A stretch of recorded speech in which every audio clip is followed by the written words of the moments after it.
Imo Week, le podcast. Édition spéciale CIMI 2021, le 8, 9 et 10 décembre au Palais des Congrès. Imo Week au CIMI, nous continuons, ma chère Catherine Bocquet, avec qui ? Avec Vincent Bollard, qui est CEO France de Knight Frank, et on va parler avec lui de l'investissement résidentiel en Europe. Bonjour Vincent Bollard. Bonjour. Alors vous avez mené une étude auprès de 22 investisseurs institutionnels européens sur l'investissement résidentiel.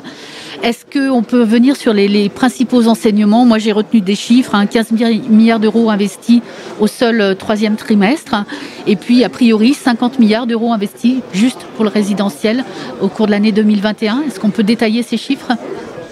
Oui, c'était exactement ça. C'est encore une nouvelle fois une belle progression des investissements résidentiels à l'échelle européenne. Ça témoigne de l'engouement de l'ensemble des investisseurs sur cette classe d'actifs. Il faut la détailler un petit peu parce que derrière le résidentiel, on intègre ce qu'on appelle le PRS, le Build to Rent, les développements, on intègre les résidences gérées. Donc derrière tout ça, il y a une vraie diversification, une volonté de diversification de l'ensemble des investisseurs à l'échelle européenne sur le résidentiel, sur cette classe d'actifs. Est-ce que les résidences gérées, c'est pas l'investissement majoritaire ? Si, parce que c'est sans aucun doute ce qui se rapproche le plus finalement un peu de la classe d'actifs bureaux qui était celle qui dominait, qui domine encore, mais peut-être qu'elle va être doublée, effectivement, puisqu'on derrière tout ça, il y a des facilités d'asset management. On a généralement un opérateur, finalement un bail ou un contrat, et c'est une classe d'actifs qui est assez sécurisante pour les investisseurs et qui est tout à fait lisible dans les stratégies d'investissement. D'où un report fort de l'investissement classique vers cette classe d'actifs.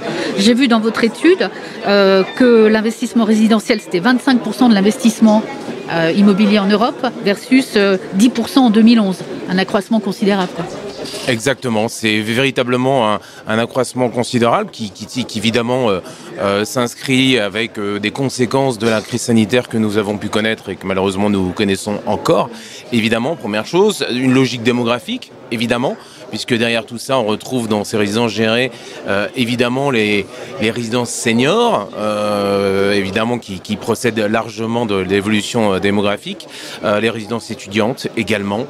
Donc tout ça, voilà, et la suite logique de ce qui se passe aujourd'hui sur le marché, avec un peu de office bashing à certains endroits, à certains moments, même si évidemment moi on n'y croit pas du tout, mais en tout cas ce qui est certain c'est que derrière tout ça il y a une volonté de se porter sur résidentiel parce que au-delà de l'accession à la propriété dans beaucoup de pays, il y a aussi parfois cette volonté d'utiliser l'immobilier d'un point de vue locatif sur certaines catégories d'âge et derrière tout ça il y a une vraie visibilité et un véritable appétit des investisseurs. Avec un vrai souci en termes d'offres, parce que l'offre logement, je pense à la France, mais pas seulement, elle se raréfie quand même. Elle se raréfie, elle est naturellement il y a des, et c'est vrai qu'on le mesure parfois en France, mais c'est pas simplement en France, des freins au développement.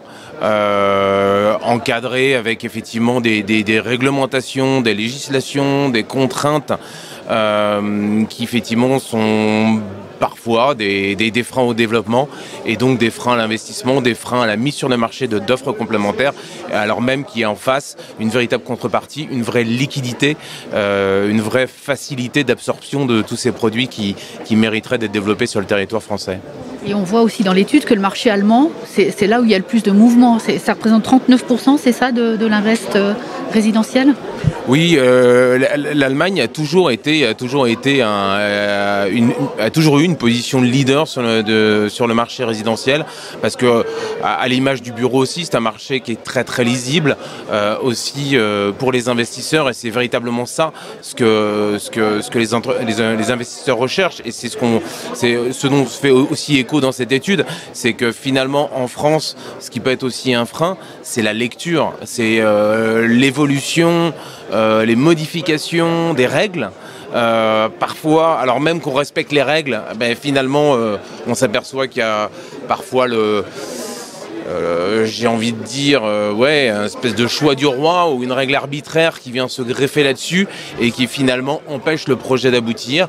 Et c'est bien souvent ça qui est un frein aujourd'hui en France, c'est cette absence de de lisibilité certaine des règles d'urbanisme, notamment du contexte réglementaire, des évolutions des contraintes techniques également, même si là encore on peut y venir, l'ESG est un critère fondamental évidemment pour l'ensemble des investisseurs et des choix finalement des locataires demain. Mais c'est véritablement ça ce qui peut être un frein en France par rapport à l'Allemagne, c'est le respect des règles et cette lisibilité sur le long terme des règles d'urbanisme, notamment. Merci Vincent Bollard. Imo Week, le podcast. Édition spéciale CIMI 2021, le 8, 9 et 10 décembre au Palais des Congrès.